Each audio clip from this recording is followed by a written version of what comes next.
এটা শুধু আমাদের উপরই ফরজ না, আমাদের আগে যত জাতিগোষ্ঠী এই পৃথিবীতে এসছে সবার উপরে সিয়াম পালনকে ফরজ করেছে কে? সবার উপরে আল্লাহ তাআলা সিয়াম পালনকে ফরজ করেছিলেন। তবে ধরনটা ভিন্ন ছিল, এক এক জাতিগোষ্ঠীর জন্য এক এক ধরনের ছিল।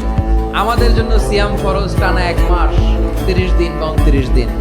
কোন কোন উম্মতের উপর 30 দিন না, মাত্র 3টা রোজা ফরজ ছিল। কয়টা? আওয়াজ করে বলেন। আপনাদের কি মনোযোগ আছে না গেছে? মনোযোগ আছে? তাকবীর পড়েন তো, লিল্লাহে তাকবীর। আমাদের 1 মাস সিয়াম ফরজ। পূর্ববর্তী অনেক উম্মতের উপর 1 মাস ছিল না, 3টা ফরজ ছিল। কয়টা? প্রতি মাসের 13, 14, 15 ফরজ ছিল তাদের জন্য।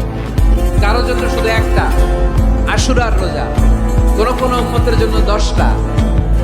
কোন কোন উম্মতের জন্য রোজা ফরজ ছিল মৌনতার রোজা, আরবিতে বলে সৌমুল ইনসাত, মানে সারাদিন খেতে পারবে, পান করতে পারবে, স্ত্রীর সাথে মেলামেশা করতে পারবে, কিন্তু কথা বলতে পারবে না। কথা বললেই তাদের রোজা ভেঙে যেতে পারে। সুবহানাল্লাহ, কি অদ্ভুত ব্যাপার!